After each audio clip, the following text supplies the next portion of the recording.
అది స్లో చేయి స్లో చేయి స్లో చేయి స్లో చేయి ఓ పక్కన స్లో చేయి స్లో స్లో రన్నింగే స్లో అంతే స్లో చేయి కొంచెం వస్తారా వస్తాయి వస్తాయి ఆగాలి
ప్రస్తుత పరిస్థితుల్లో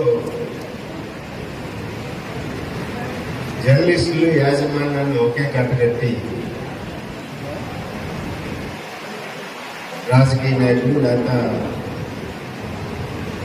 కొన్ని శక్తులు మీడియాని దెబ్బతీసే పరిస్థితి రాష్ట్రంలో దేశంలో కనిపిస్తుంది.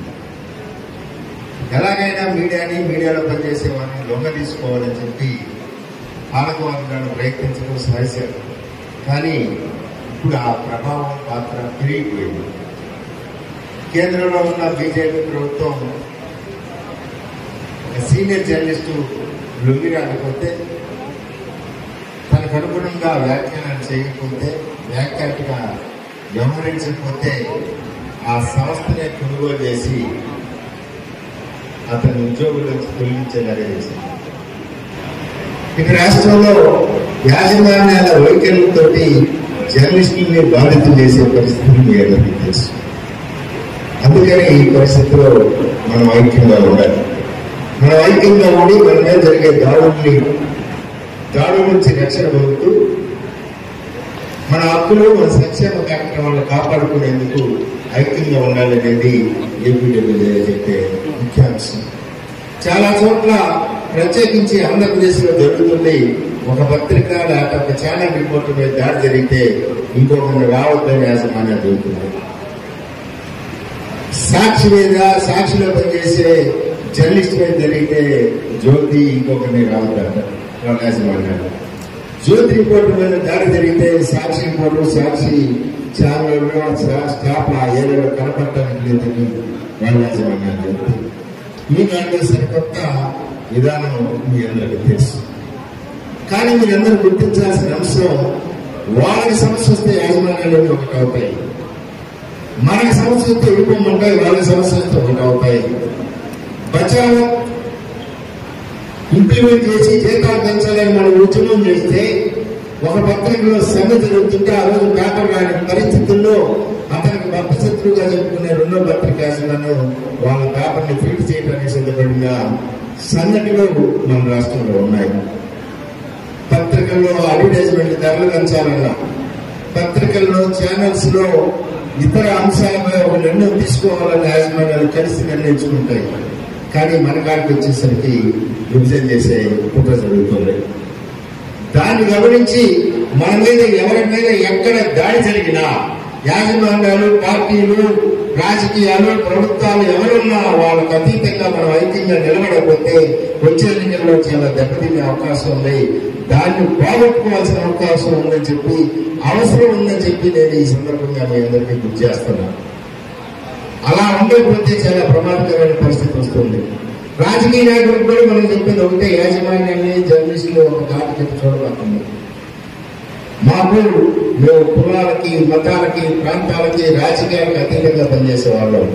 మాలో కూడా ఎవరో ఒకరు ఉండొచ్చు, అభిమానాలు చూపించవచ్చు, స్నేహభావాలు ఉండొచ్చు, అవన్నీ వ్యక్తిగతమే. ఒకరు తప్పు చేస్తే మొత్తం వ్యవస్థను తప్పాలి.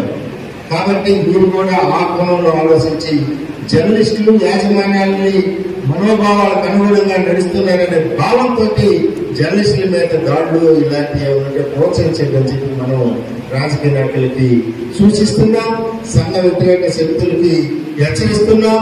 అవసరమైతే మనందరం ఐక్యంగా ఉండి ఎక్కడ జరిగినా అలాంటి ఎదుర్కొనేందుకు మీరందరూ సిద్ధంగా ఉండాలని చెప్పి నేను కోరుతున్నాను.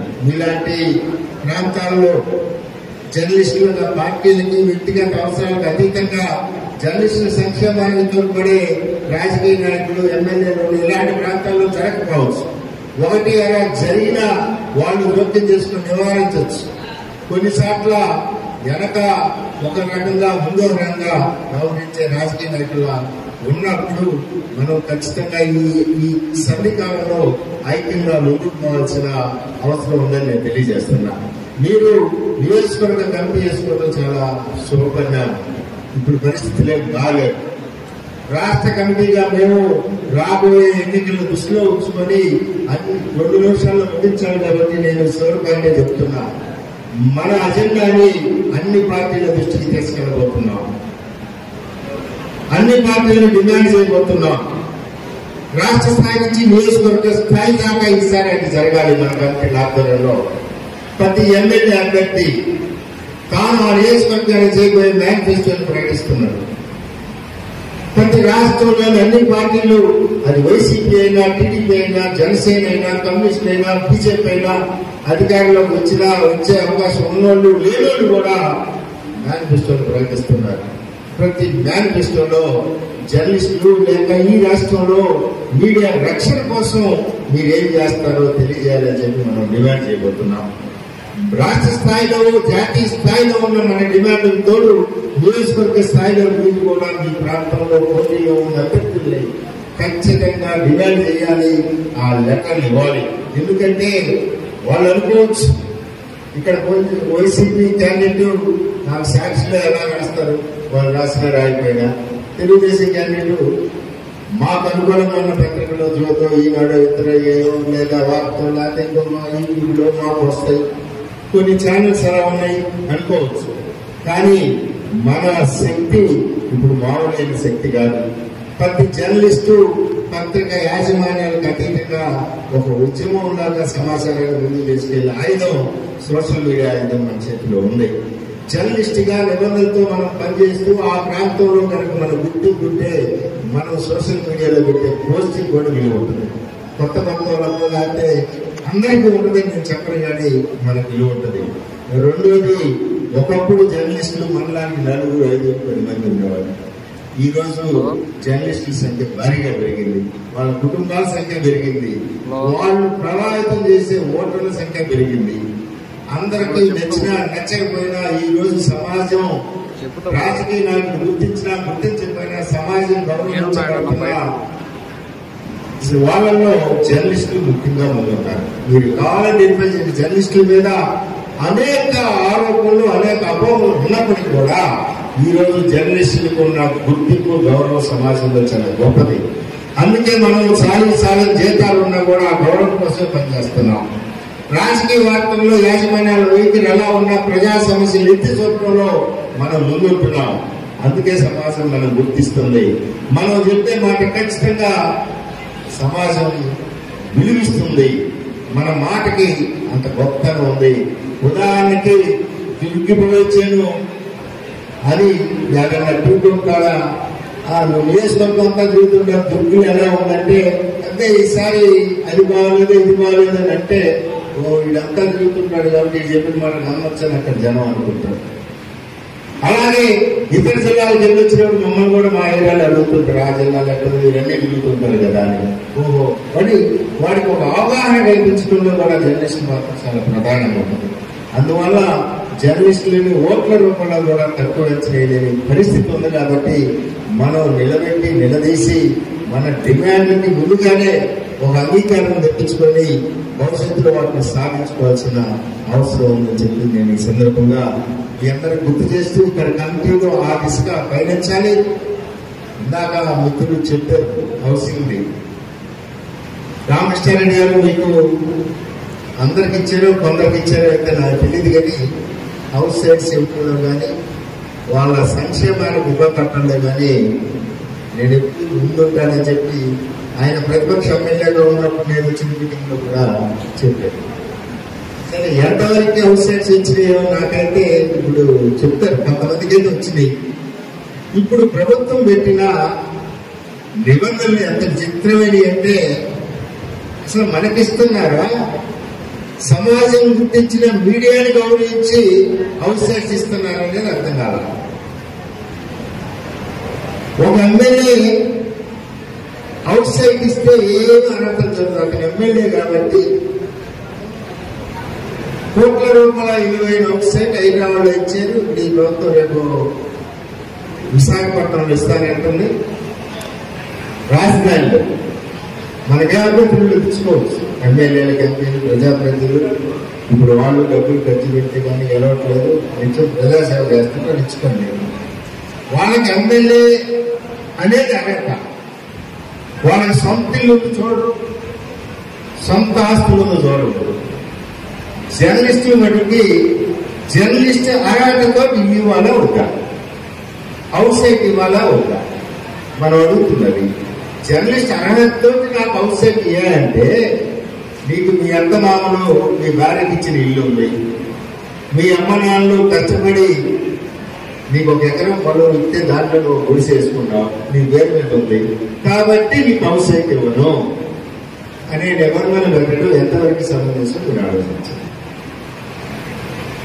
40-30 సంవత్సరాల నుంచి జర్నలిస్టులో ఉన్న ఒక వ్యక్తి జర్నలిజంతో పాటు ఇంకో వ్యాపారం చేసుకుంటాడు, లేకపోతే కిల్లి బొట్టు పెట్టుకొని సంపాదించుకొని ఒక సెట్లో ఒక కుంటో పొలం స్థలం కొనుక్కొని దాంట్లో ఇల్లు పెట్టుకుంటే నీకు సొంత ఇల్లు కాబట్టి ఇవ్వడానికి లేదు అనే నిబంధనని ఆ జీవోలో కింద ఉన్న సమాచార శాఖ అధికారులు తొలగించారు. దాన్ని తొలగించమని మనం అడుగుతున్నాం. నువ్వు జర్నలిస్టులను గౌరవించి హౌస్ సైట్ ఇస్తున్నావు, నేరుగా ఇచ్చేయి. అతను ఏ పత్రిక, ఏ ఛానల్, అతనికి సొంత ఇల్లు ఉందా, అద్దె ఇల్లు ఉందా నీకు అనవసరం. అతను జర్నలిస్టు, అతను వృత్తిని గౌరవిస్తున్నావు. ఆ వృత్తిలో ప్రజాసేవ చేసినందుకు నువ్వు సైట్ తెలుసుకుంటూ ఇచ్చేయి. ఆ ఒక్క నిబంధనని తొలగించకుండా రేపు పిల్లల రామకృష్ణారెడ్డి గారు కూడా ఇది ఈ నియోజకవర్గంలో జర్నలిస్ట్ న్యాయం చేయాలి. ఇప్పుడు 7 మరువులు ఉన్నాడు, అటు బోనా ఉన్నాడు. వీళ్ళందరూ అతనికి చాలా తెలుసు. నాకు తెలిసి వాళ్ళిద్దరికి అసలు ఏమి లేకుండా లేదని నేను అనుకుంటున్నాను. బోనా అయినా ఈయనైనా ఏదో సంపాదించుకొని వాళ్ళు ఇల్లు గుళ్ళు పెట్టుకొని ఉంటారు. నువ్వు హౌస్ సైట్ తెలుసుకున్నప్పుడు వాళ్ళకి ఊరికి ఇవ్వలేదు. అందుకని మీరు ఇక్కడ హౌస్ సైట్స్ కి ప్రభుత్వ ఉత్తర్వులకి సంబంధం లేకుండా మీరు అసైన్మెంట్ కంపెనీలో పెడతారు, ఏదో విధంగా చేయాల్సిన బాధ్యత అయితే ఉంది. మీలాంటి నియోజకవర్గాల్లో కూడా అది జరగకపోతే ఇంకా దేశంలో రాష్ట్రంలో చాలా శాఖలు జరగవు. ఒక్క శాఖన్నా ఈ మాచర్ల నియోజకవర్గ జర్నలిస్టులందరికీ ఒక కాలనీని మాచర్లో ఏర్పాటు చేస్తుంటే ప్రపంచవ్యాప్తంగా దేశవ్యాప్తంగా గౌరవిస్తారు. అందులో మీకు అనుకూలు ఉంటారు, వ్యతిరేకులు ఉంటారు. ఆ వ్యతిరేకులు అనేది మర్చిపోవాలి. ఏమైనా నేను సంఘంలో పనిచేస్తా, నా సంఘం అక్కడ వేరే సంఘంలో అనుకుంటున్నా కూడా నేను ఖండిస్తా, వాడికి అండగా ఉంటుంది. ఎందుకంటే వాళ్ళు కూడా నా పక్క తెచ్చుకోవాలని మీది అదే లక్ష్యం. కాబట్టి అలాంటి తరతమ భేదాలు చూడకుండా మీరు ఈ నియోజకవర్గంలో మా వాళ్ళకి మంచి కార్యక్రమం చేసి పెట్టాలని కోరుకుంటూ మాకు అవుట్ సైడ్స్ ఇచ్చే ప్రక్రియ ప్రారంభమైందని ప్రభుత్వ జీవోలో 2-3 లోపాలున్నా 2019 మే 30వ తేదీ జగన్మోహన్ రెడ్డి గారు ప్రమాణ స్వీకారం చేస్తే జూన్ 13వ తేదీ వెళ్ళి ఫస్ట్ మన సంఘంగా ఆయన గెలిచింది. ఆ తర్వాత నేరుగా ఆయన గెలిచిన సంఘం కూడా లేదు. ఆ రోజు మనం రిప్రజెంటేషన్ ఇస్తే ఆ రోజు ఇచ్చేటప్పుడు ఖచ్చితంగా ఇళ్ల స్థలాలు ఇస్తాం, మిగిలిన తర్వాత చూద్దాం, దర్శన సౌకర్యం కూడా కల్పిస్తా అన్నాడు. ఆ తర్వాత పేరు నాని గారు మన మంత్రి, సజ్జల రామకృష్ణారెడ్డి గారు ముఖ్య సలహాదారులు చుట్టూ మనం అనేక ప్రయాలు తిరిగాం. మొత్తం మీద లేట్ అయినా ఇంప్లిమెంటేషన్కి వచ్చింది. కానీ ఆ నిబంధన సవరించి న్యాయం చేయాలి. తహసీల్దార్లు బదిలీలు ఎన్నికల కోడ్కు అనుగుణంగా రేపు ఏదైనా ఆర్డర్లు వస్తాయి. వీళ్ళు వెళ్ళిపోతారు, కొత్త తహసీల్దార్లు వస్తారు. వాళ్ళ నుంచి ఎన్నికలు ఫైల్ పడి ఈ ఫైల్ చూడడం, స్థలాలు గుర్తించడం ప్రమాదం ఉన్నాయి. కాబట్టి మీరు మీ ఎమ్మెల్యేలు, మీ తహసీల్దారులు, మీ కాడున్న ప్రజాప్రతినిధుల్ని, మీ అధికారులని, మీ కలెక్టర్ని గట్టిగా పెట్టుకొని అర్జెంటుగా చేయించుకోవాల్సిన అవసరం అయితే వీళ్ళ మీద ఉన్నాయి. అది చెయ్యాలి. జూన్, ఫిబ్రవరి 17 లేకపోతే 20 నోటిఫికేషన్ వస్తాయి. 15వ తేదీ లోపు పట్టాలు వచ్చిన వాళ్ళకి వచ్చినట్టు.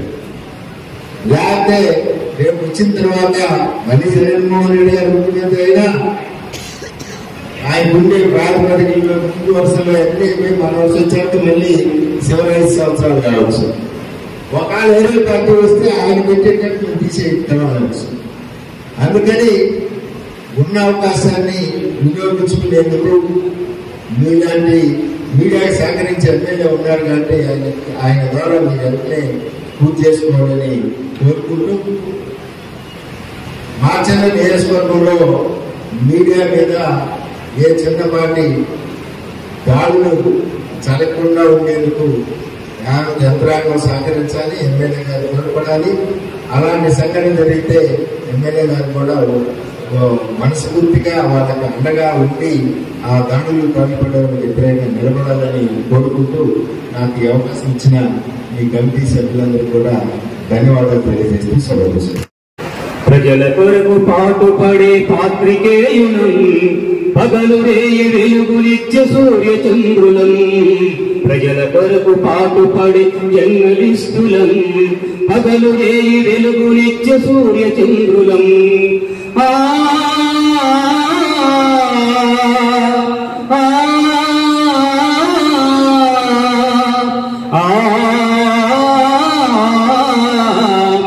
ఉన్న వాస్తవాన్ని మేము వెలికి తీసినాం, అధికారులు పాలకులకు కోపమొచ్చినే.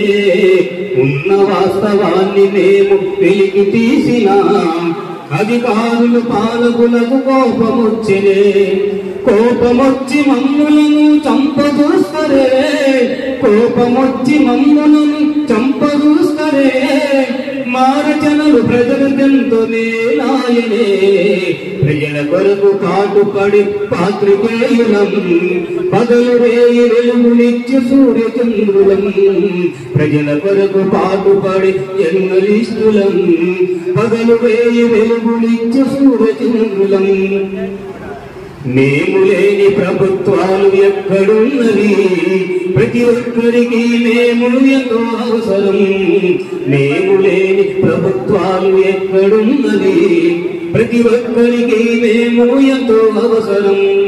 మా బ్రతుకులు నీటి మీద బుడగలాయనే, మా బ్రతుకులు నీటి మీద బుడగలాయనే. మా స్వేచ్ఛకు స్వాతంత్ర్యం రాకపోయనే.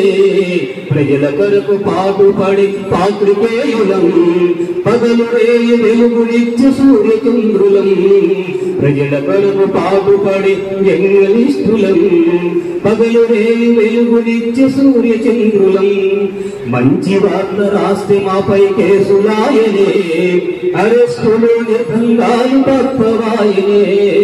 మంచి వార్త రాస్తే మాపై కేసులాయనే, అరెస్టులు నిర్బంధాలు తప్పవాయనే.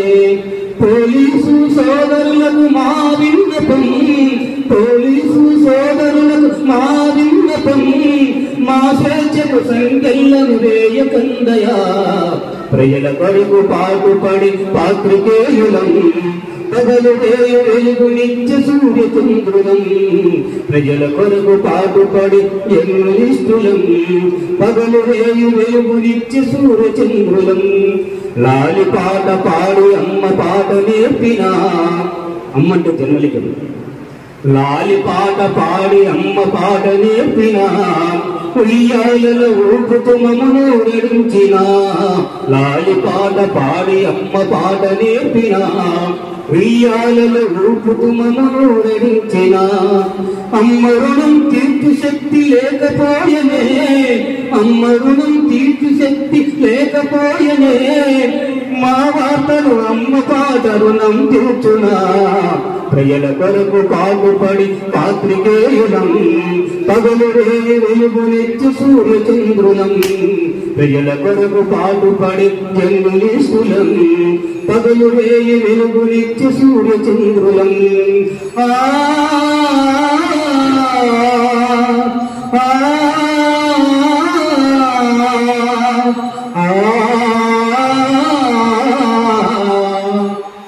Thank you sir. ఇంకా నియోజకవర్గ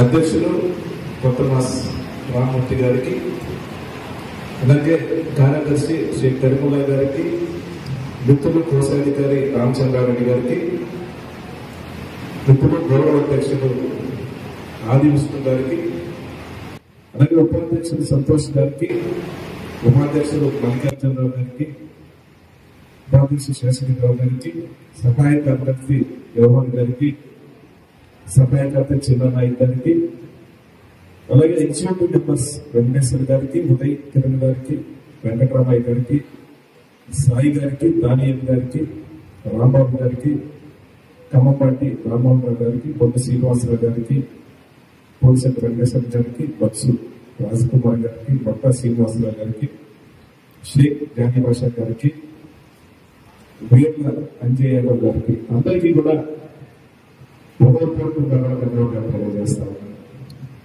ఎప్పుడు బదిలీసే నూతన నియోజకవర్గ ఈరోజు ప్రమాణ స్వీకారం చేసిన కార్యవర్గ సభ్యులకు, అలాగే ఇక్కడికి వచ్చిన ఎలక్ట్రానిక్ మీడియా ప్రతినిధులకు, మిత్రులందరికీ కూడా నేను హృదయపూర్వకంగా కూడా ధన్యవాదాలు తెలియజేస్తా ఉన్నాను. పెద్దలు సుబ్బారావు గారు చాలా నేను ఆలోచించే విషయంలో సుబ్బారావు గారు చాలా మంచి మనిషి.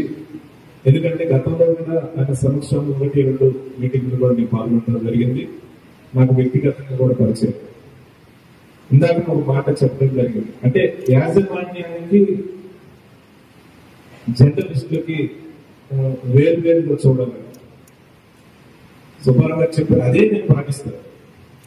నేను యాజమాన్యం వేరు, జర్నలిస్ట్ గా వేరు చూస్తాను. ఎందుకంటే గతంలో ఉన్న మీడియా, అంటే అప్పుడున్న ఎక్కువగా ఉన్న ప్రింట్ మీడియా కానీ, కాస్త వస్తున్న ఎలక్ట్రానిక్ మీడియా కానీ, గతంలో అయితే అసలు యాజమాన్యం ఎవరు కూడా తెలియని పరిస్థితి.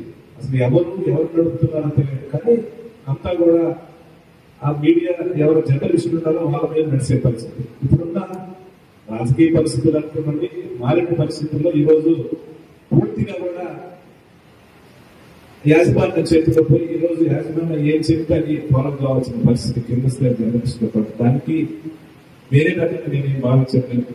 ఎందుకంటే మేము ప్రత్యక్షంగా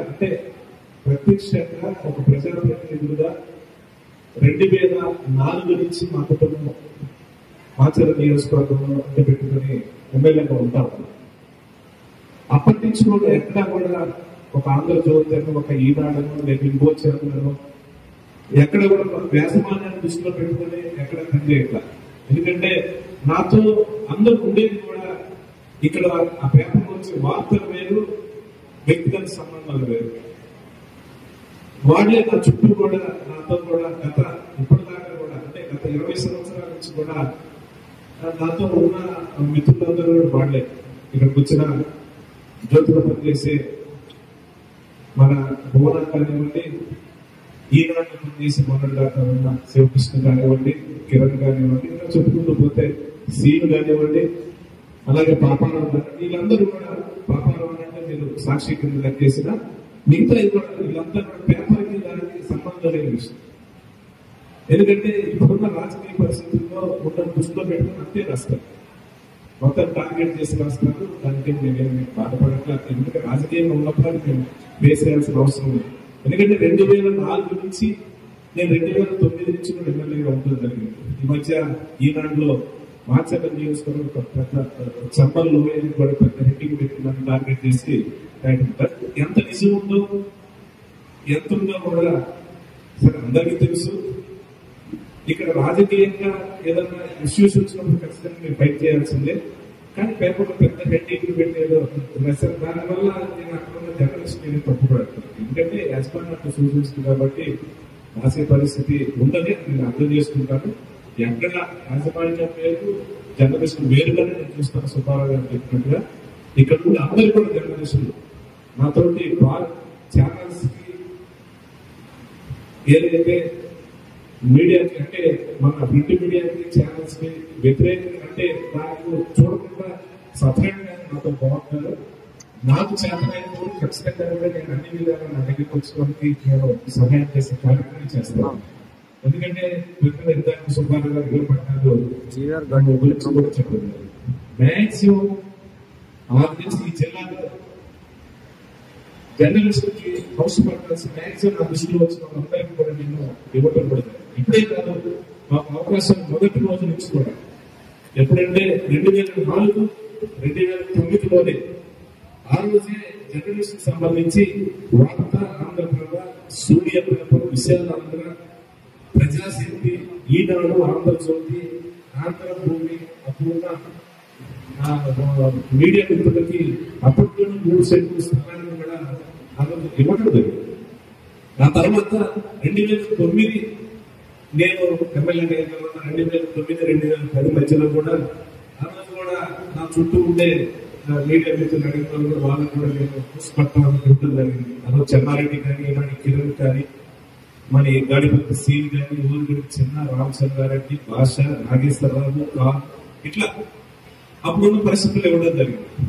అవి కాకుండా మళ్ళీ ఇప్పుడు అవకాశం వచ్చింది. ఇప్పుడు కూడా మ్యాక్సిమం చాలా మంది కూడా నేను కారంపూడిలో చూస్తే కారంపూడిలో మీడియా మిత్రులు అందరికి దరిదాపులో ఒక 90% అందరికి కూడా సపరేట్ గా కూడా నేను అక్కడ ఇళ్ల పట్టాలు నేను ఇచ్చే కార్యక్రమం చేశాను.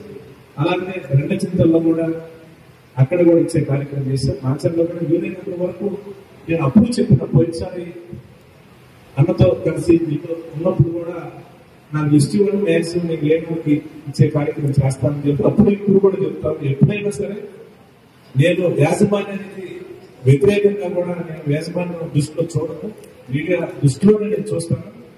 ఖచ్చితంగా నేను మీకు కావాల్సిన సహాయం నేను చేస్తానని కూడా సందర్భంగా తెలియజేస్తా ఉన్నాను. ఎందుకంటే రాజకీయ అవసరాల కోసం కొన్ని టోల్స్ కూడా చేస్తా ఉంటారు. నేను ఒక 2 రోజుల క్రితమే ఇంకా ఎలక్షన్స్ దగ్గరికి వచ్చినాయి కాబట్టి ఇంకా అనేక రకాల కూడా కథనాలు వచ్చే పరిస్థితి.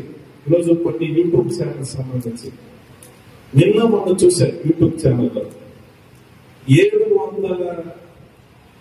750 కేజీలు గంజాయి ఎక్కడ నాకాంధ్ర సాగర్ నుంచి ఏదో నేనేదో పంపిస్తున్నాను ఖబర్దారని నా మీద ఒక పెట్టారు. నిజంగానే నేను చెప్పాల్సిన పర్లేదు. ఇక్కడున్న మీడియా మిత్రులు అందరూ ఉన్నారు. ఆ గంజాయి పండించే దాంట్లో మాచరం గంజాయి అమ్ముతాం కదా, గంజాయి వ్యాపారం చేస్తామని అందరికీ తెలుసు. అంటే ఏదో మీడియాలో ఒక ట్రోల్ చేసేసి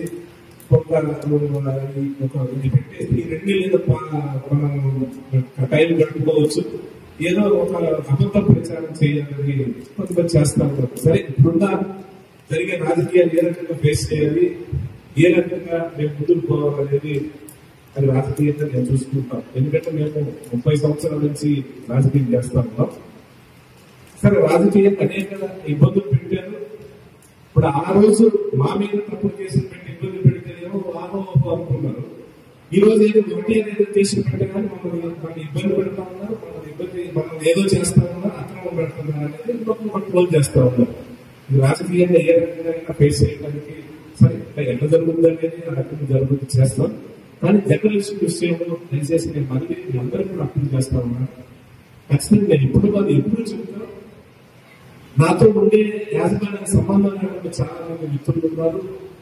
వేరు వేరు పేపర్లో పనిచేసినా నాకు వ్యతిరేకంగా యాజమాన్య దృష్టిలో వార్తలు రాసినా కానీ నాతో ఫ్రెండ్షిప్ కట్టుకుంటున్నాను గత 15-20 సంవత్సరాల నుంచి. అలాగే నాతో కలిసి ఒకసారి నాతో ట్రావెల్ చేసి నాతో కొంత నడిచిన వాళ్ళు ఖచ్చితంగా నాతో ఉంటారు. నేను ఎక్కడ కూడా క్వశ్చన్ చేయను, నాకు కావాల్సినట్టు మీరు అన్ని ఇది చేయండి కూడా నేను ఎక్కడ కోరే పరిస్థితి ఉండదు. నేను 100% పెద్దలు సుబ్బారావు గారు చెప్పినట్టు 100% నేను చెప్తా ఉన్నాను. ఎవరైతే మీడియా ఉన్నారో, ఎవరికైతే మీకు అవసరస్ కావాలో నాకు ఎటువంటి మ్యాక్సిమం నేను ఇచ్చే కార్యక్రమం చేస్తాను. ఎందుకంటే నేను వెలుగుతూ మండలంలో ఉండే మీడియా మిత్రులు కూడా నేను మార్చడం పోతుంది. అక్కడ ముందు మార్చలు ఉంటారని కూడా మా దృష్టికి తీసుకొస్తే వెలుగుతూ మండలం ఆచార్య వాళ్ళని కూడా నేను మార్చడం హౌస్ సైట్స్ ఇవ్వడం జరిగింది. ఖచ్చితంగా ఇస్తాను నేను. ఎందుకంటే ఒక మార్చల టౌన్లో 5,200 మంది హౌస్ సైట్స్ ఇచ్చారు. ఇంకా ఉన్నారు.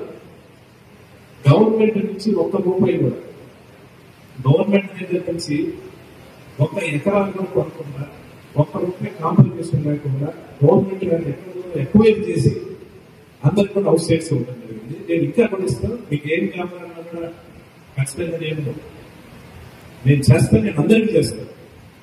కొంతమంది రాజకీయ కోణంలో చూసి నాకు సపోర్ట్ చేయకపోయిన రాజకీయంగా నేను ఏం పట్టించుకోను.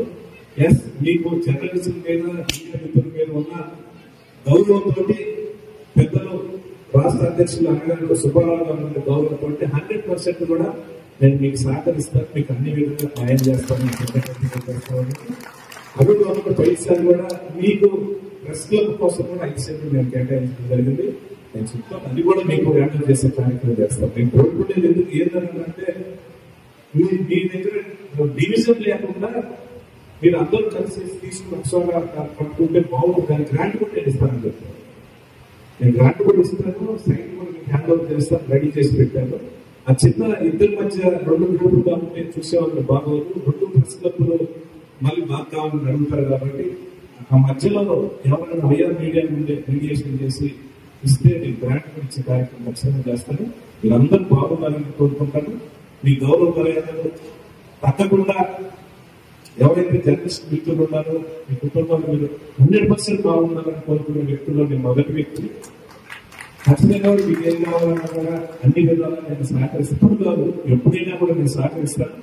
ముఖ్యంగా ఈ యొక్క కార్యక్రమాన్ని ప్రత్యేకంగా ఆహ్వానించినందుకు అందరికీ కూడా పేరు పేరు కూడా ధన్యవాదాలు తెలియజేస్తాను. మరి ముఖ్యంగా సుబ్బారావు గారికి మిత్రులందరికీ కూడా నేను ధన్యవాదాలు తెలియజేసి సెలవుస్తాను.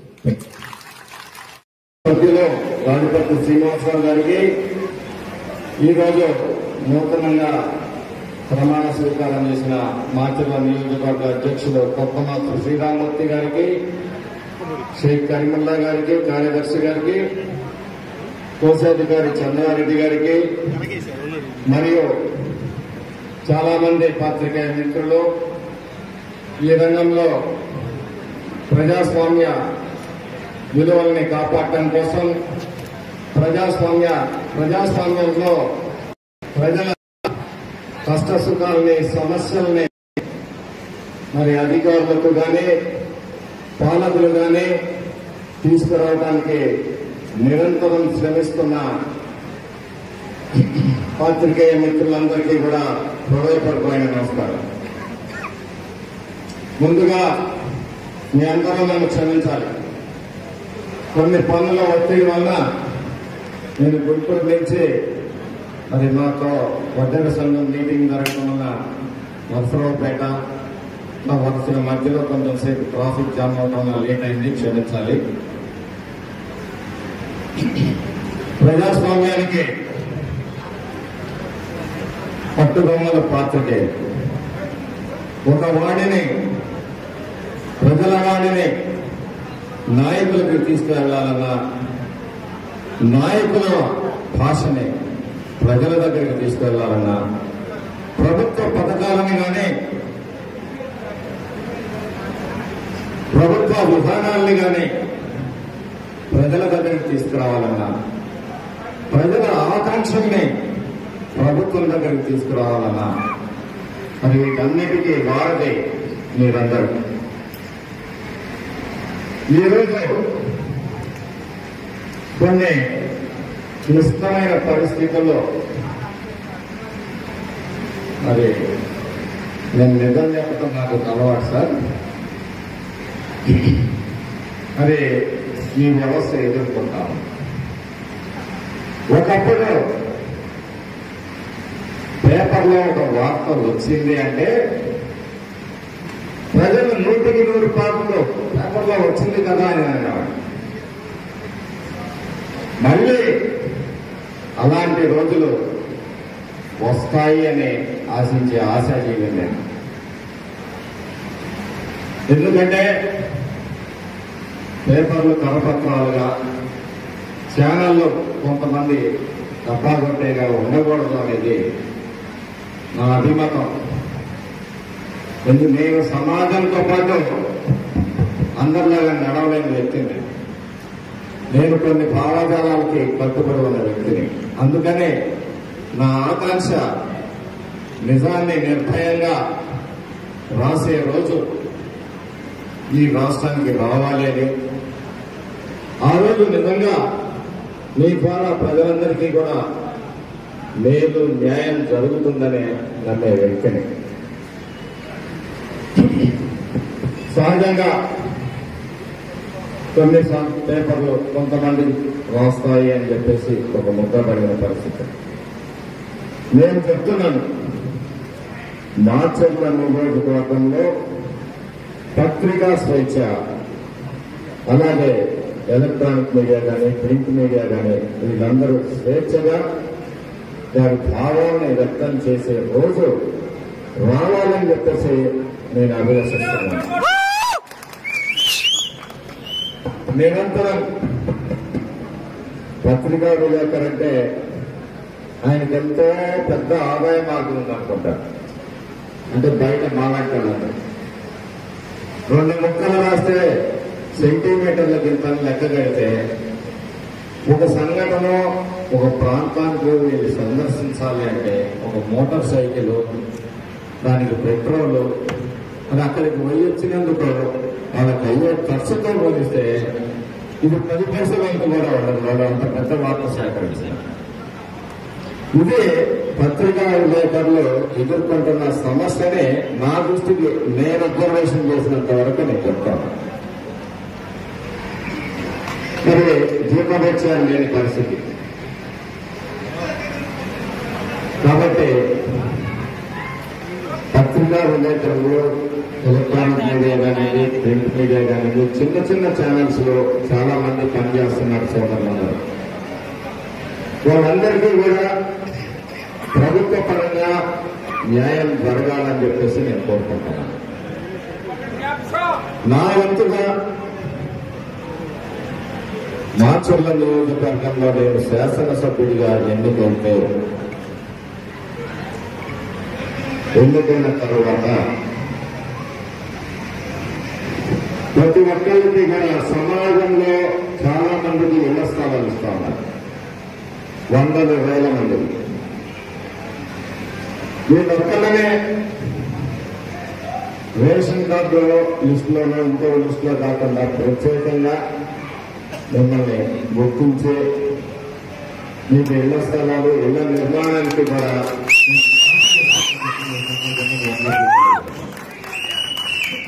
ప్రత్యేకంగా మీ దగ్గర వార్తలు రాయించుకోవడానికి మీరు సమాజం పట్ల మీ బాధ్యతను నిర్వహిస్తున్నారు, మీరు కష్టపడుతున్నారు. కానీ మీకు వచ్చే ఫలితం కుటుంబాన్ని పోషించడంగా కష్టపడుతున్న వ్యక్తులు చాలా మంది ఉన్నారు నాకు తెలుసు. కాబట్టి అలాగే గతంలో మీకు ఒక ఐడెంటిఫికేషన్ కార్డు ద్వారా ఆర్టీసీ బస్సుల్లో కానీ, అలాగే హెల్త్ ఇన్సూరెన్స్ కానీ ఉండేవని కొంతమంది మిత్రులు చెప్పారు. అది అప్పట్లో మీరు కొంత షేర్ చేసుకుంటే ప్రభుత్వం కొంత షేర్ చేసేటారు. ఆ విధానాన్ని మళ్ళీ పునరుద్ధరించడంతో పాటు, ఎందుకంటే ఆ రోజు 1 లక్ష రూపాయలంటే ఒక మెడికల్ హాస్పిటల్లో ఒక సర్జరీ. ఈరోజు దాని విలువ 5 రెట్లు 6 రెట్లు పెరిగిపోయింది. కాబట్టి ఒక చంద్రన్న బీమాకే 5 లక్షలు చెల్లించారు. అది ప్రమాదవశాత్తు కాకుండా మామూలుగా నాకు సహజమైన 2 లక్షలు చెల్లించారు. అలాంటప్పుడు సమాజం కోసం పాటుపడుతున్న మరి మీడియా మిత్రులు అందరికీ కూడా మెరుగైన విధంగా జీవిత బీమా కానీ, ఉచిత సౌకర్యం కానీ, అలాగే ఇళ్ల స్థలాలు, గృహ నిర్మాణం కూడా చేపట్టాలనేది నేను అభిలషిస్తున్నాను. నా పరిధిలో ఉన్నంత వరకు నేను ఖచ్చితంగా ఈ సభాముఖంగా చెప్తున్నాను, చేసి చూపిస్తాను. నా పరిధి ముఖ్యమంత్రి గారి పరిధిలోనో రాష్ట్ర ప్రభుత్వ పరిధిలో ఉన్న విషయాలు కూడా వారి దృష్టికి తీసుకెళ్లి ఖచ్చితంగా దీన్ని జరిగేందుకు నా ప్రయత్నం నేను చేస్తానని చెప్పేసి మీ అందరికీ హామీ ఇస్తూ, మీ అందరూ కూడా బాగుండాలని, ప్రజాస్వామ్యం వర్ధిల్లాలని, దానికి మీరు ఊటతరం కావాలని చెప్పేసి మరి ఆకాంక్షిస్తూ ఈ అవకాశం ఇచ్చిన పాత్రికేయ మిత్రులందరికీ పేరు పేరున ధన్యవాదాలు తెలియజేసుకుంటున్నాను. ఒక్కసారి ఆలస్యంగా వచ్చినందుకు నన్ను మీరందరూ క్షమించాలి, తొందరగా వెళ్తున్నందుకు మరోసారి కూడా క్షమించాలి.